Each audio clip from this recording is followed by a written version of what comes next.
Hey, what is happening, guys? So a couple of you asked me on social medias why I chosen Sass in my Advanced CSS and Sass course and didn't just stick with basic CSS. And the simple answer is because Sass is more powerful than regular CSS. So I created this little crash course and only just to demonstrate how powerful Sass can be and how it's the next level of CSS, of regular CSS. So I'm going to go through a few slides and then we're going to create a small project, so just a small landing page where I will demonstrate how we use Sass to increase our workflow. Okay guys, so we're going to jump into a few slides, then we're going to create that project. And before we get started, don't forget to subscribe to my channel and hit that like button if you like that video. Also hit the notification bell in order to get notified when I post videos like this. Also, I will leave a link in the description below beneath the video for my course if you want to check it out, and I will also attach a coupon because it's like $200 or something like that on Udemy, but just ignore that price. I'm going to include their coupon. Okay, so let's get started. Okay, so Sass. What is Sass and why is it so powerful? And if I could describe Sass in one sentence, it would be CSS with superpowers. So what is Sass? Well, Sass stands first of all for syntactically awesome style sheets. And it's actually a preprocessor for CSS. And all valid CSS is also valid Sass. So Sass is basically CSS and much more. We create Sass files or SCSS files because they're two different syntax languages by just typing in the file name and then .sass or SCSS.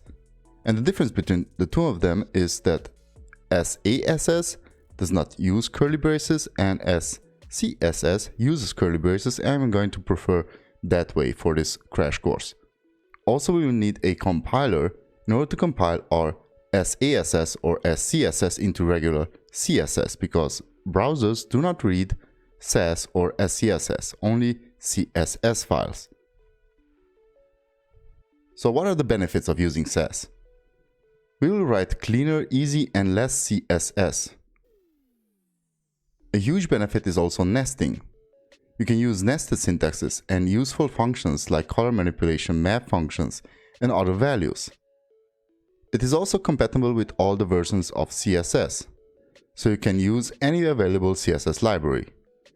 And last but not least, it is just powerful. It is more stable and more elegant because it is an extension of CSS.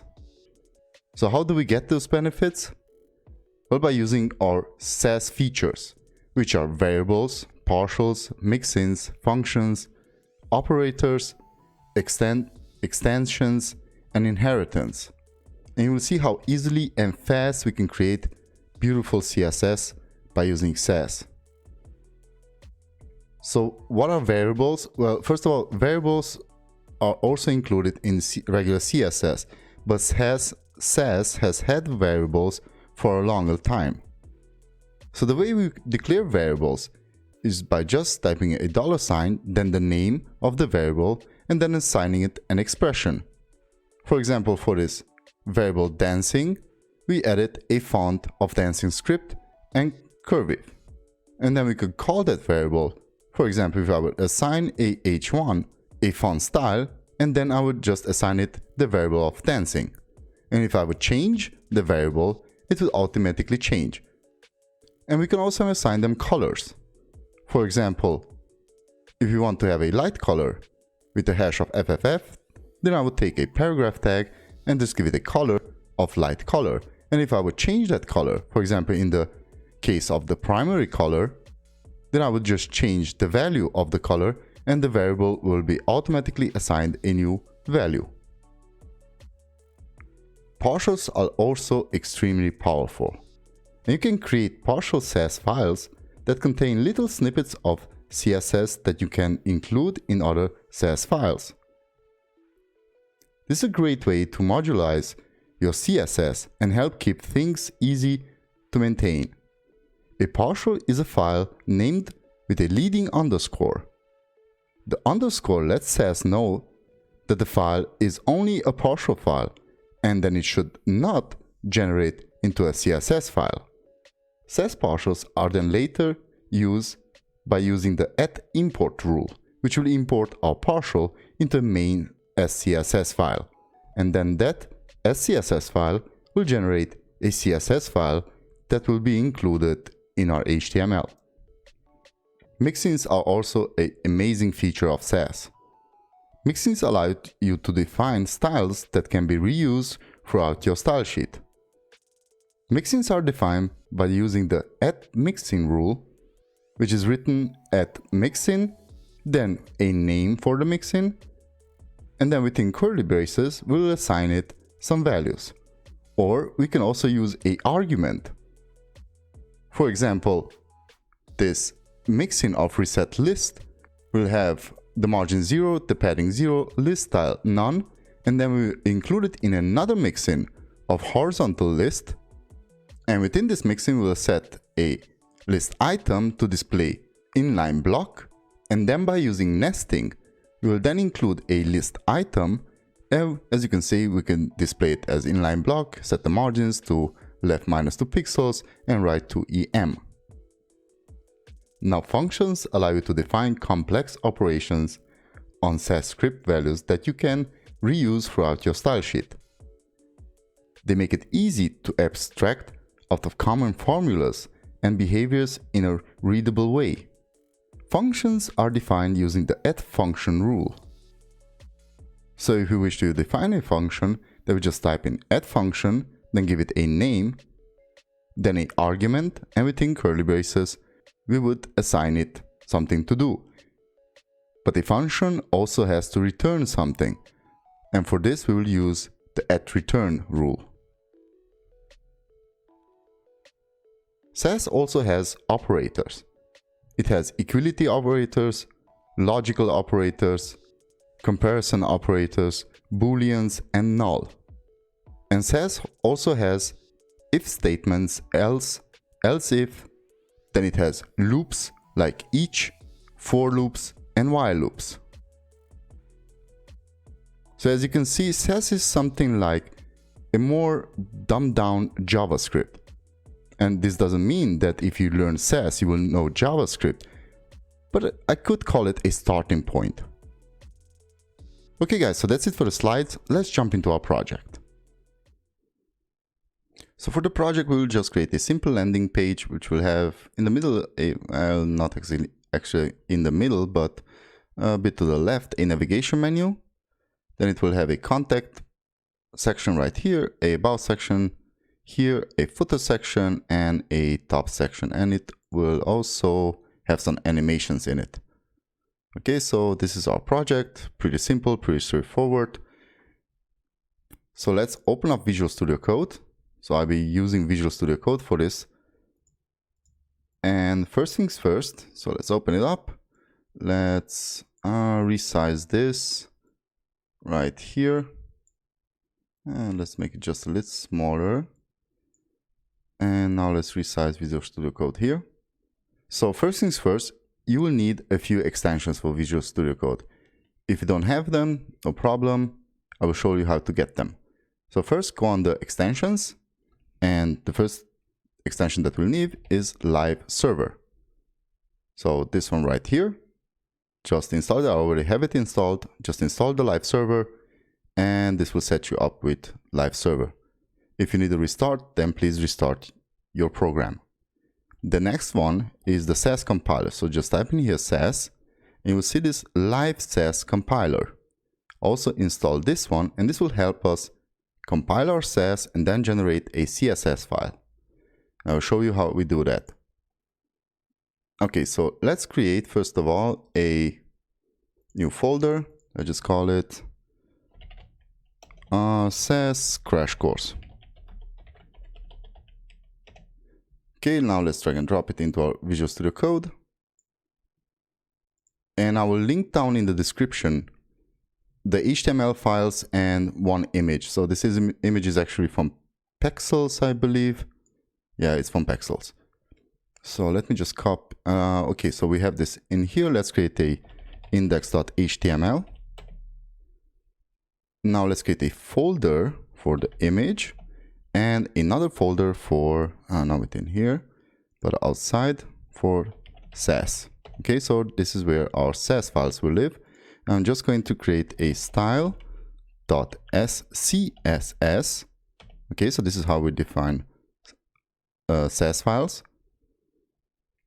And within our image folder, I'm just going to drag and drop our image, which you can download, as I said, from the description, the link in the description below. Okay, I'm just going to paste in the HTML. Already have it here open.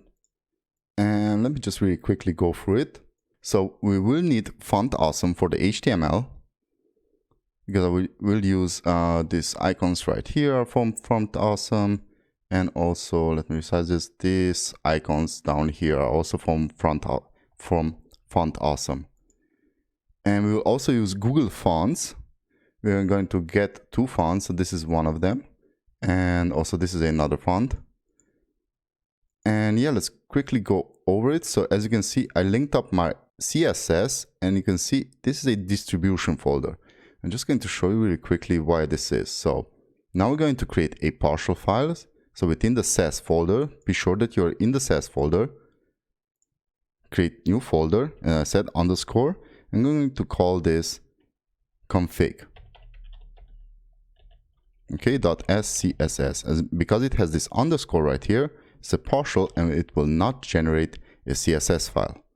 Now, if we go into our settings down here, so manage settings, and we type in live Sass, and this should take us, wait just a second. Okay, there we have it. Live Sass compiler. Now click on edit settings JSON, and up here, you can just copy in this settings. So format extended extension name .css, and save path to a new folder that it will create, a distribution folder, and then it will create another folder called CSS. Okay, so let me show you how this works.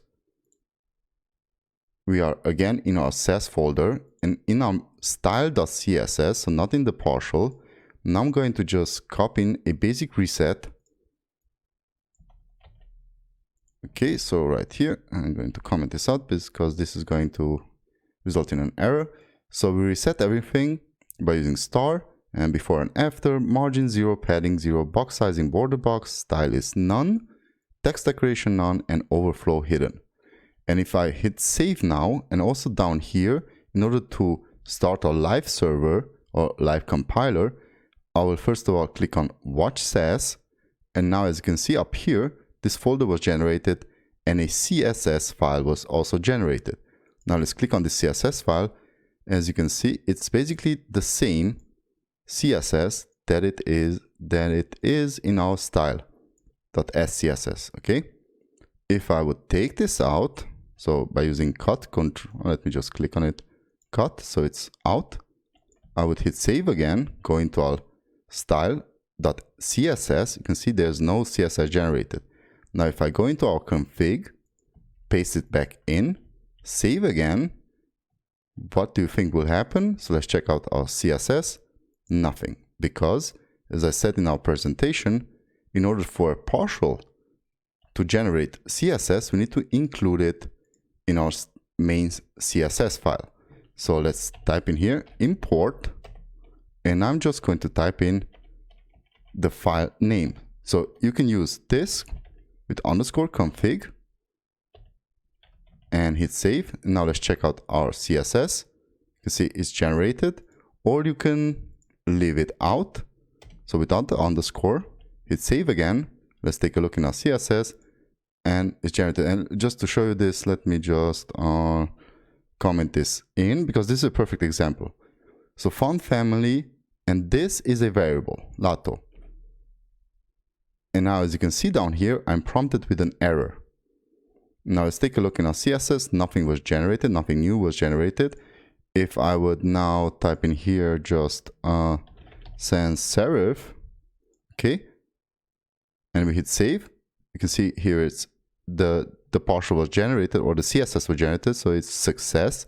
Now if we take a look in our CSS, you can see we have a font family of sans serif.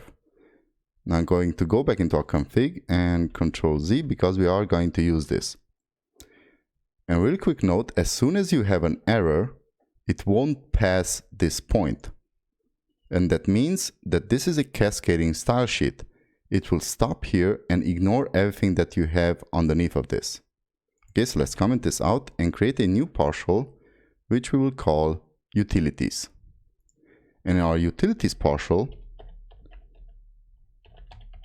so utilities.scss, I'm now going to type in here comments. So the way we type in comments is \\. This is a normal comment, or you could create multi-line comments with \***.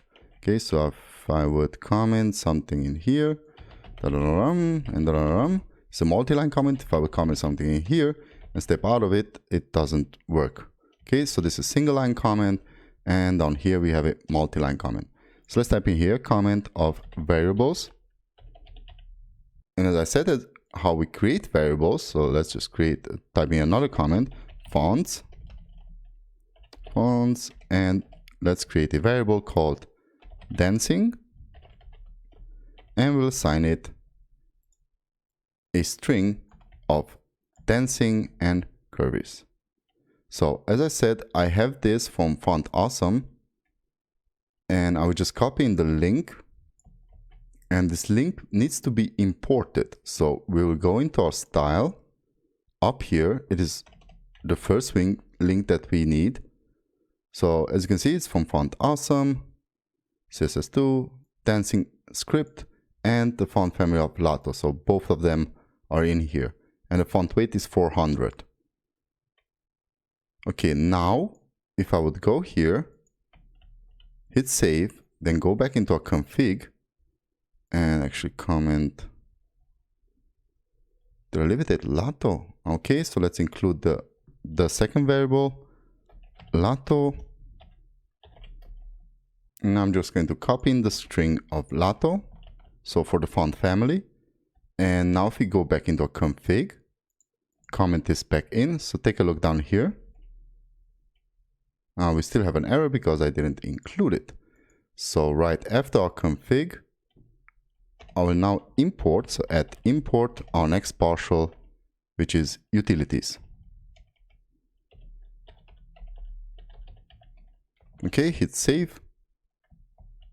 And we'll still have an error. Our utilities needs to be above import, above config, because config takes this variable, and because it's a cascading style sheet, it needs to be, utilities needs to be above config.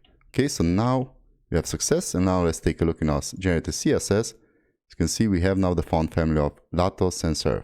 If I would change this, so go back into config, and let's change this variable to dancing. Okay, hit save, check out the style sheet. You can see it generated the dancing script now. So I'm just going to change it back to Lato and leave it that way. Okay, so it's time to actually see something. Let's open up our HTML using live server. So right click, open with live server. And this is how it's going to look. So not that pretty. Now let me create all of the partials that we need. So let me close everything up so we will not be distracted by this. So HTML, we can close this up. We don't need it anymore. Now let me import and actually create all of the partials that we need. So we'll need one partial for the contact section.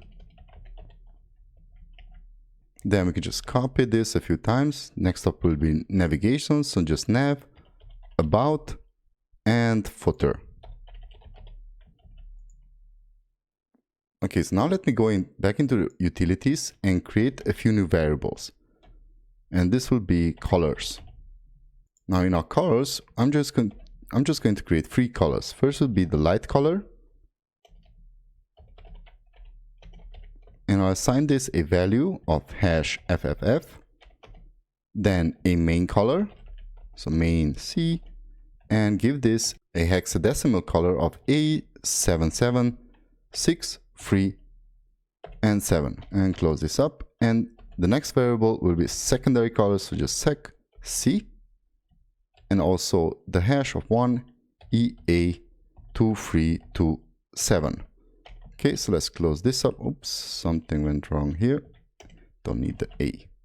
Now let's start creating these partials. As you can see, they are not underlined, and it means that they don't exist, and it already prompts me with an error.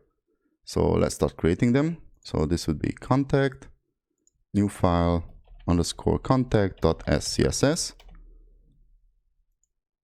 Then nav, new file, underscore partial scss. And close it up. Then about.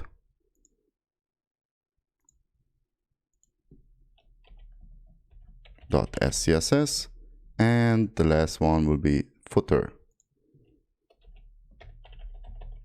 .scss.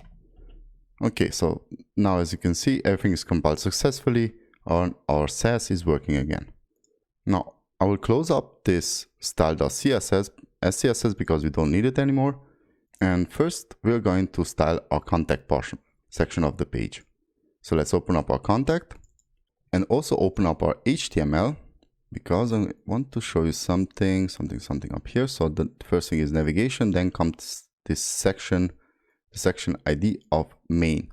So I'm going to grab onto this and target it in our SCSS. And I'll set this to the background color, actually background with a linear gradient to top, comma, and I'm going to use my variable of main color, and I will assign it only 10%. Next will be a secondary color, so the secondary color, and this will have 90%. Okay, now we have this linear gradient in our background. Now I'm going to position this relative because some items will be positioned absolute within this. And for the display, we're going to go with grid, so display grid. And as you know, we can use grid template columns to assign them columns.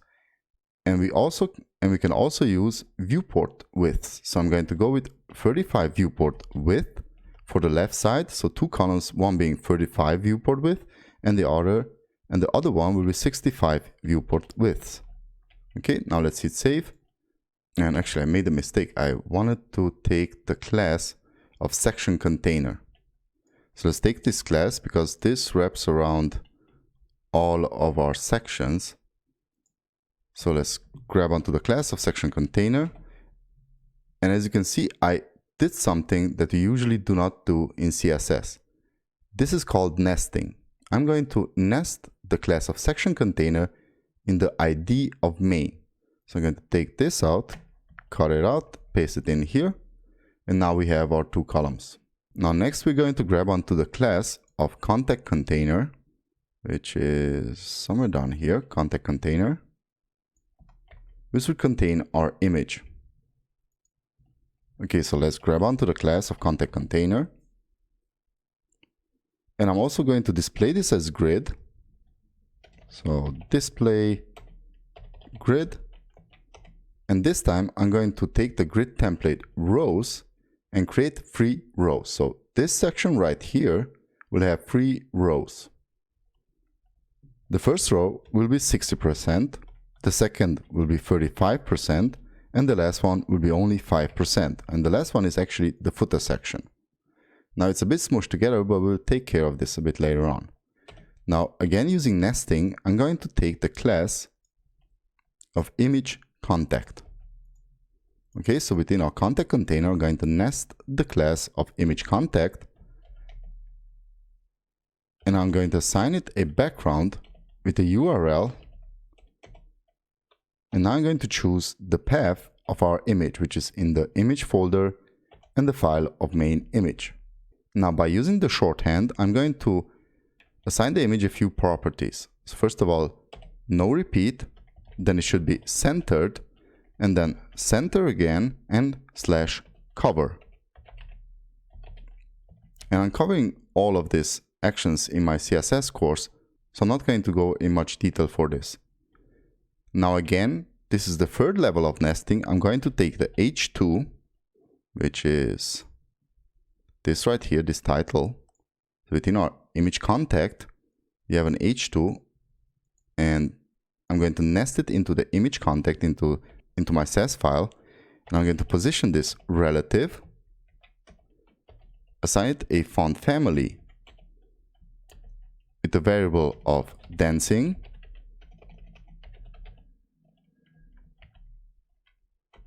now let's change the color of the text to the variable light color. As you can see, this is the text right here. Now I'm going to increase its font size by typing font size, and we'll go with 5.5 rem. Now let me deselect it. Now let's increase its line height to 2.5. And now we're going to go into the utilities and create a keyframe and insert it right here. So utilities,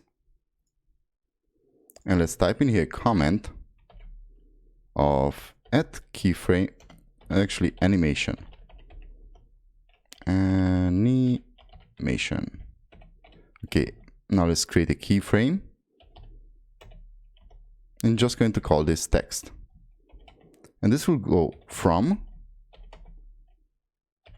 the bottom with -100 pixels, and the opacity, I didn't close this up, so opacity of 0, and it's going to go to its initial position of bottom 0 and to the opacity of 1.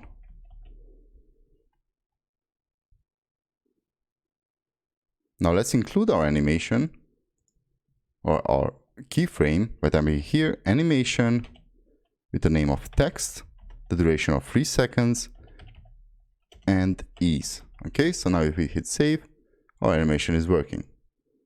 But I'm telling you right now, I'm going to use this all over our code. So in order to avoid repetition, we can now create a mixin. So let me actually cut this out, go into the utilities again, and now type in here comment mixin.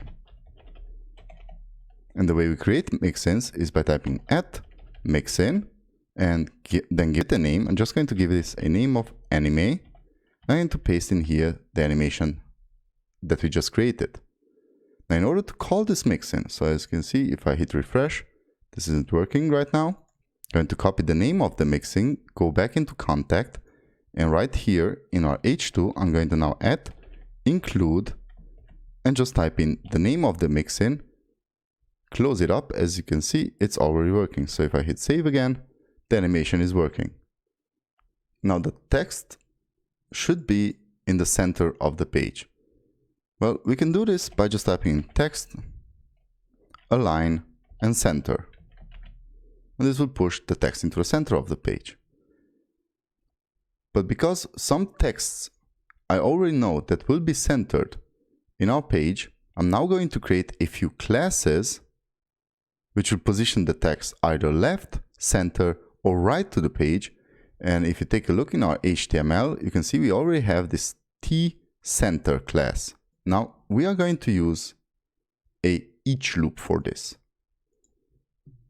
Before using the each loop, the loop needs to loop through something. Now I'm going to create a map. So a map is basically like a variable. We start by declaring it with a $sign.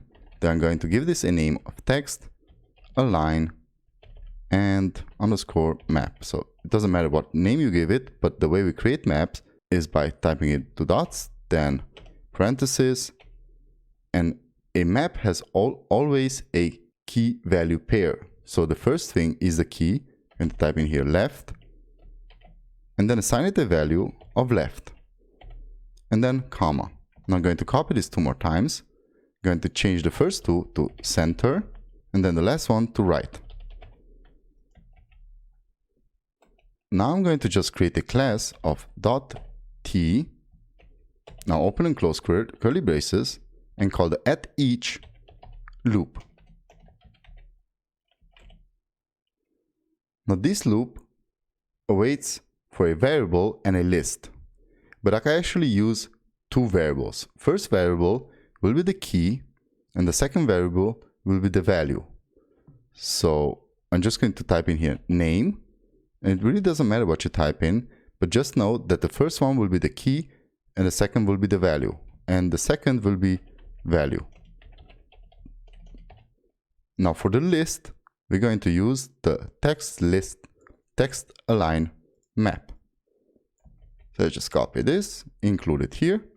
So this will loop for each name and value in this map. We are now going to target our parent, and the way we target our parent is typing in the and sign. So this is the parent, this T, and we wanted to assign it through interpolation the variable of name, and then assign it a value of text align value. So I didn't hit save yet. So let's take a look in our CSS. It's already generated. Damn it, I didn't want to hit save. Well, so before that, actually let me comment this out. Utilities, let me comment this out. Let's take a look in our CSS. You can see nothing is in here, only just what we created until now. And a really quick note, do not touch this. Do not modify anything within here. Anything that will be modified through our Sass. This will prompt you into an error and it will cause a lot of headaches. So as you can see, we have no classes within here. As soon as I will comment this in, I also take a look here on the left side in our project. So comment this back in. You can see this was pushed to the middle, and this is because these classes are not generated. If you take a look in our HTML, these are the classes. So if I would go into contact and take out this text align center, as you can see, the text is still aligned to the center. So actually let me delete this completely, go back into our HTML, take this H2, and let's just say I wanted to align it to the left. And now it's aligned to the left, or if I want to align it to the right, and now it's pushed to the right side. So now let's leave it as center and move on. Next up, let's take care of the text container. And the text container is actually this part. So in our HTML, and so where do we have it? Text container. So this reaches from here to here, okay? And we have this text contact, so this one right here. And then we have an unordered list with a class of text from font awesome, which are inserted into list items. Okay, now let's go back into contact. Let's take the class of text container. And I'm going to position this relative. I'm going to give it a max height of 100 viewport heights, and as soon as I hit save, see now everything has a 100 viewport height. Now I'm going to change the color of the text by typing color, and I'm going to use my variable color of light color. I'm also going to give this a max width, or just a width of 300 pixels, because I don't want it to be larger than 300 pixels. Now, if I want this to have an animation exactly as this, with the same speed and the same duration, and also the same effect, now I can add include the mixin of anime, hit save, and now both of these have the animation included. Now let's go back into our HTML. As you can see, we have here an H1. Now let's target this H1 using nesting again. So H1, and let's change its font size to 3.5 rem.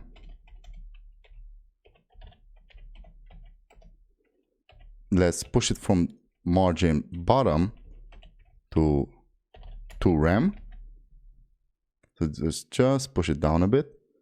Actually, I started the margin from the bottom of 2 rem. Now I'm going to change the fonts family of this to the variable dancing. Okay, so as soon as I hit save, this H1 has now the font family of dancing. And let's also increase its letter spacing. letter, spacing to 2.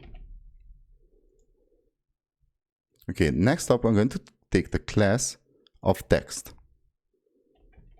So let's target the class of text. I'm going to also position this relative and push it from the top down 60 viewport heights. Now everything that has a class of text is pushed down. So let's take a look in our HTML. So this H1 and also the unordered list. Now let's push it a bit to the right by using margin left of 2 rem. And I wanted to give it a bit of a text shadow. So let's type in text shadow of 1 pixel, 3 pixels, 3 pixels, and a RGBA. And actually you cannot do this in regular CSS, only in Sass, of a dark color and opacity of an alpha of 0.5. Now I know that I want to use text shadow for this H1 and also this text and also this one. So wouldn't it be great if I would create a mixin from this? So let's cut this out, go back into our utilities and go underneath our mixin right here. And actually this was fonts. Now positioning, text, positioning. And let's type in here a comment of text shadow mixin. Now let's create a mixin. So add mixin, let's give it a name of text shadow. And now let's paste in our text shadow. Now let's grab onto the name of the mixin, go back into our contact, and let's add include the name of the mixin. Let's see if we have the same result. And yes, we do. Now what if I want to use different intensity of different opacities for this one and this text right here? As I said, mixins can also take in arguments. So right after our mixin, right after our mixin name, going to insert here 2 arguments. It's actually 2 variables. First being color, and I'm going to assign this a color of hash 333. So I'm automatically assigning it a value. I could have left it without a value, and as soon as I call this text shadow mixin, it prompts me to insert a value for this variable, because this variable will be passed in here. Okay, so I'm just going to delete the color from that. You can see the color changes a bit, and now I'm going to insert another variable, and this would be actually opaque, and insert it up here. So this is the second argument. I'm going to assign this a value of 0.5. So let's delete the opacity from here. So once again, we have a text shadow with 1 pixel, 3 pixel, 3 pixels, and an RGBA which awaits 2 variables. Now these 2 variables are already assigned values of hash 333, and for the second value, opacity of 0.5. Now if I would go now into our mixin, so back into our contact, in our mixin, now open and close parentheses, you can see it has the same effect, but if I would type in here red for the color, now the color would change to red. If I would type in here blue, it would change to blue. And if I would change the opacity to, let's say 1, you can see the intensity is increased. Now I can leave it opened because I want this to have the same color and opacity as we assigned it initially. So if you leave this open, then the automatic values will be assigned. If you want to change the values, then we would just need to change them here. Okay, so that's it for our contact.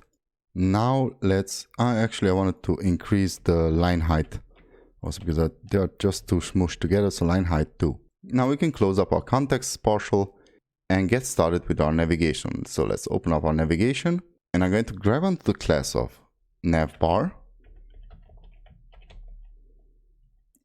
Now let's change its height to 250 pixels, or actually assign it a height because it didn't have a height until now.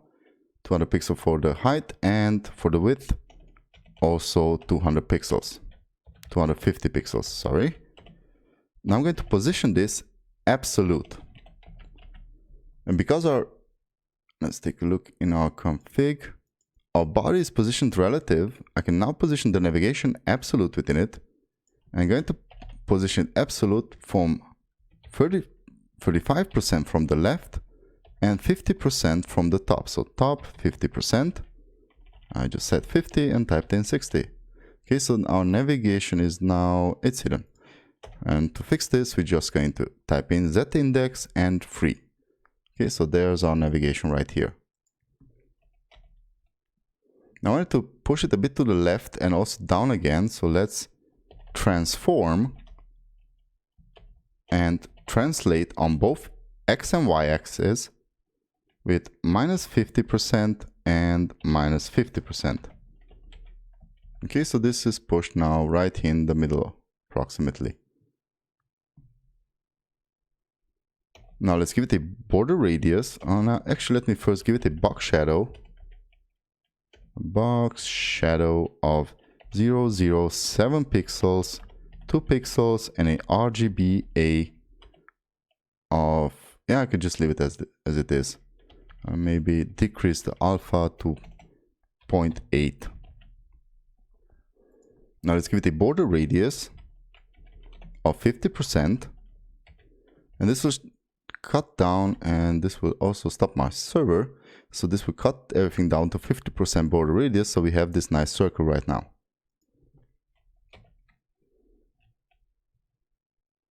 Now let's display it as grid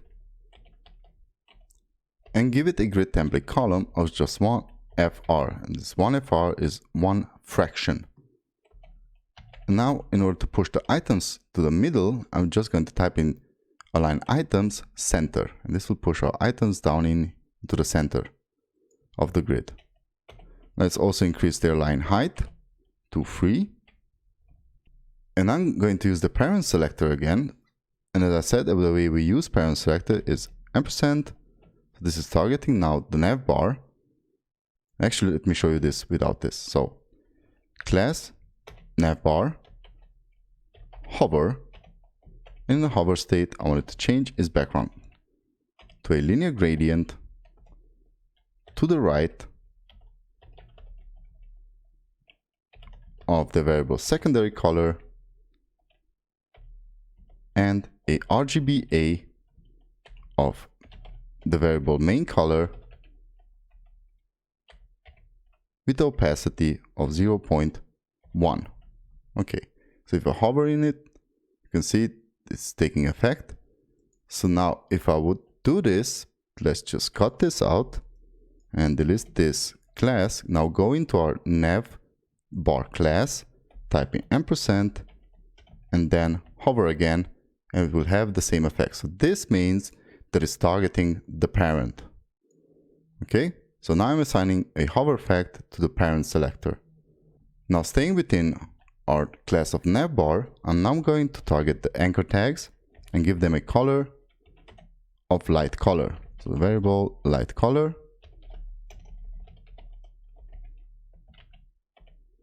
And I'm going to increase their font size or font weight to 700. And also their font size to 1.7 RAM. Now let's also include our text shadow. So at include text shadow. And I'm going to change the color to the secondary color and the opacity of 0.9. As you can see, the text shadow changes its color now. Now also let's transform them to uppercase. Not decoration. Text transform to uppercase. And do I have this zoomed in? No. I think this is just a bit too much line height. So let's go with 2.8. That's much better. And actually, I wanted to decrease their line height to 1.6. Okay. Now we can again target this anchor tag, the parent selector, and its hover state. So let's type in here hover, and I'm going to change the color, not the column, the color to the main color. So main color. Okay, so when we hover over them, the color changes to the main color. And I go to also at include the text shadow again. And now I'm going to change it to the variable light color and the opacity of 0.1. So in this state they have a dark shadow cast, but if I hover over them, you can see they have a lighter shadow now. So as I said, the arguments can be changed anytime. Now let's give them a transition. So I want this to happen a bit more slowly.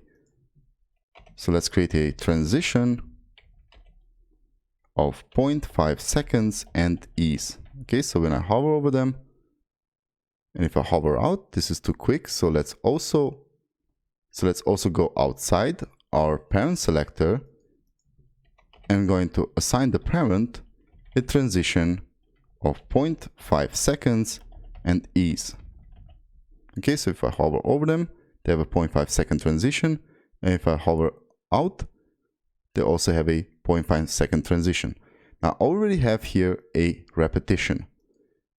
And I know I'm going to use this again in our code. So let's just take both of them. So Control, select the first one, Control D, this will select the second one, Control X, cut it out, go into our utilities.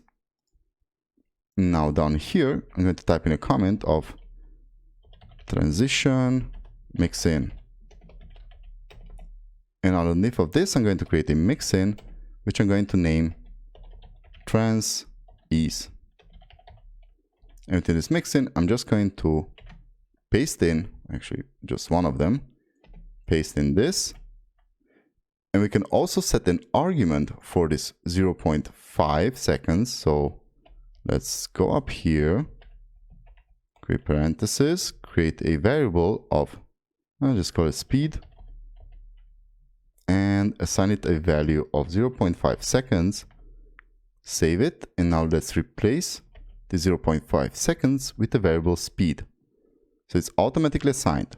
Okay, now let's copy this trans ease name of the mixin. Let's go back into our navigation. As you can see that these two are still lightened up. So if I click here and type in at include and the name of the transition, and also copy this and paste it in here, now the transition effect is working again. If I would like to change the speed, then I'm going to select actually both of them and go outside. And now let's type in here, let's say 0.9 seconds. Okay, as you can see, we just changed the animation speed, or the transition speed. Okay, now let's go back here. And we are actually done with our navigation. Now let's close it up. And next up, let's take care of the About section. And did I actually? Yep, there it is.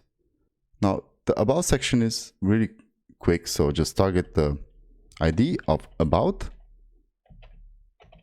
And I'm going to change its font family to the variable dancing. I'm going to increase the letter spacing to 5 pixels. I'm going to decrease the font weight to 100.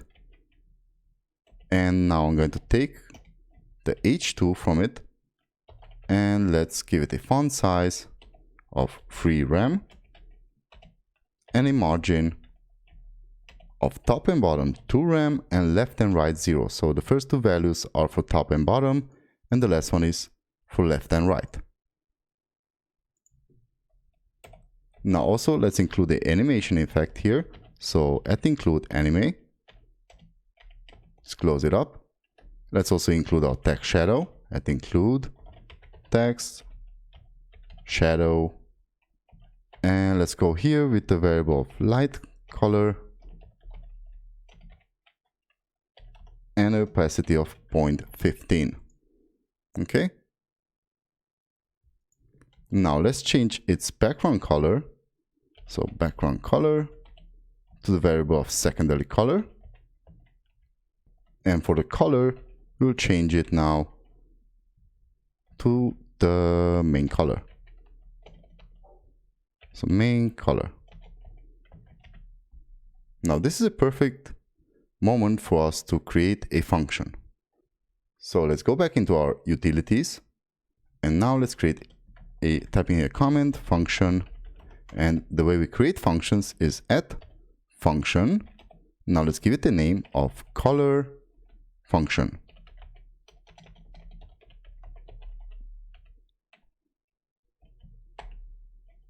And now for the color function, we're going to create a if statement. So at if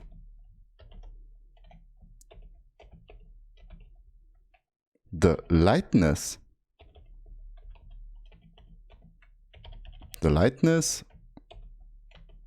of, I'm just going to wait a variable of color. So lightness of the color is greater than a amount, and let's just, I'm actually going to use a variable here. So amount,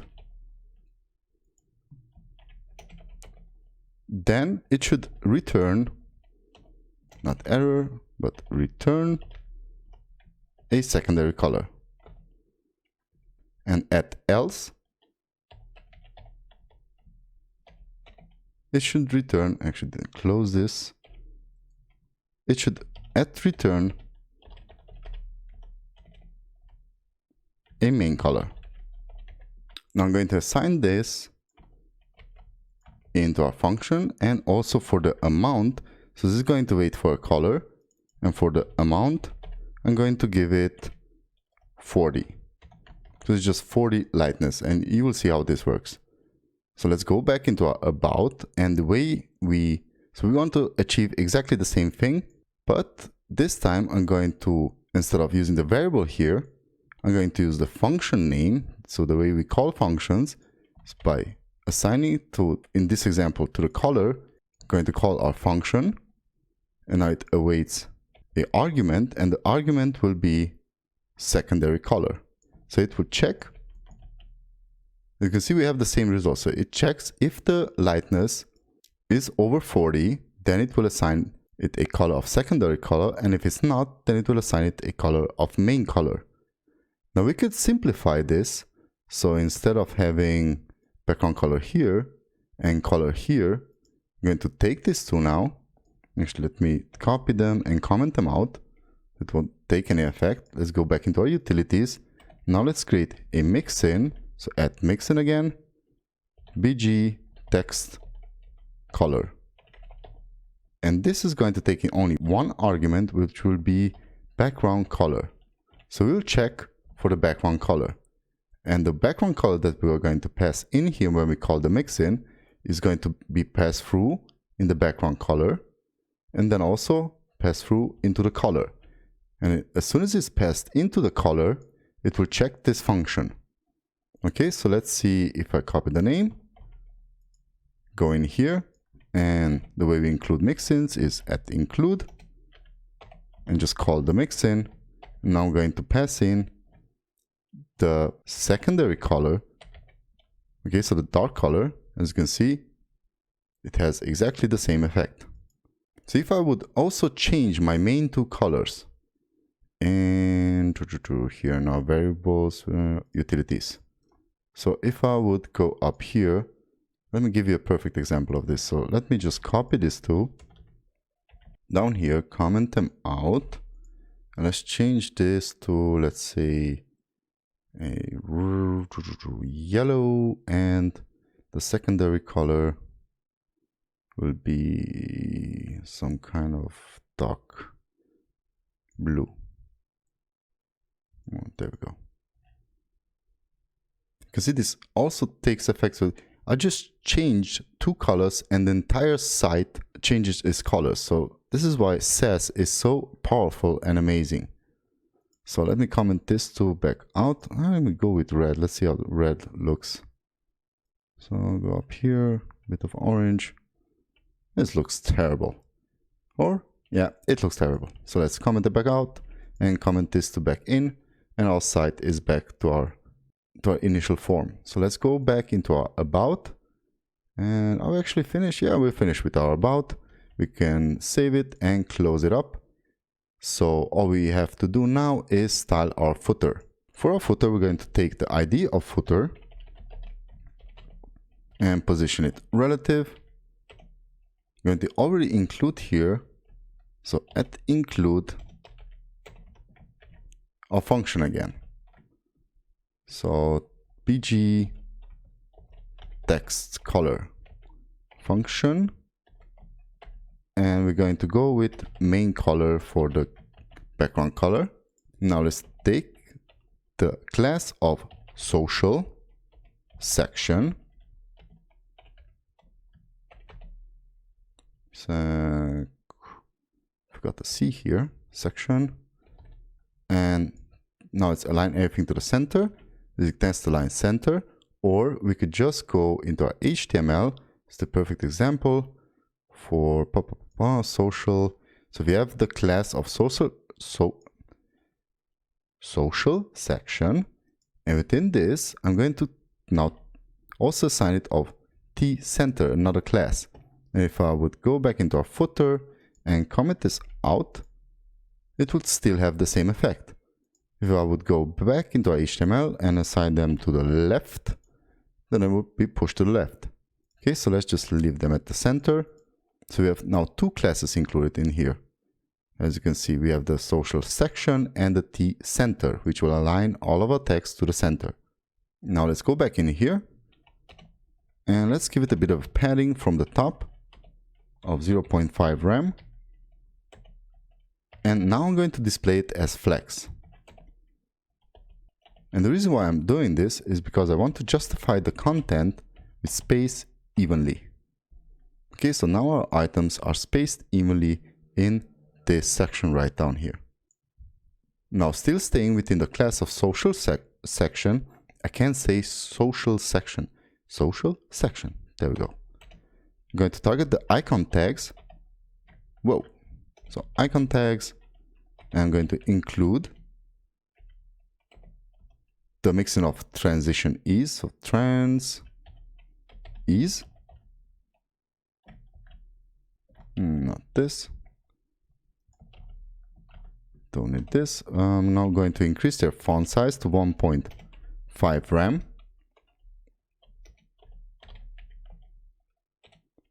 And also include our animation. So at include anime. Okay, and now we're going to select the icon text by using the parent selector and the state of hover.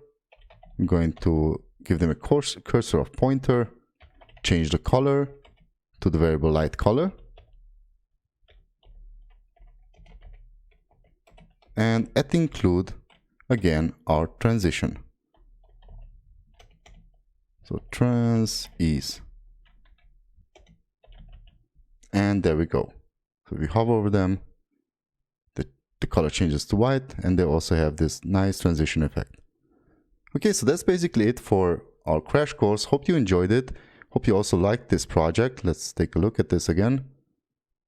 And let's hit the refresh with the animations. Let's see if everything is working. Yep. Yeah, hope you enjoyed this. If you did, thumbs up. If you didn't, thumbs down. Don't forget to subscribe to the channel if you want to see more videos like this. I will leave a link in the description below to my course if you want to check out the advanced CSS and Sass course, where I go over Flexbox, CSS Grid, create a lot of templates for websites. Yeah, just check it out. You'll see. Okay guys, so see you next time. Bye bye.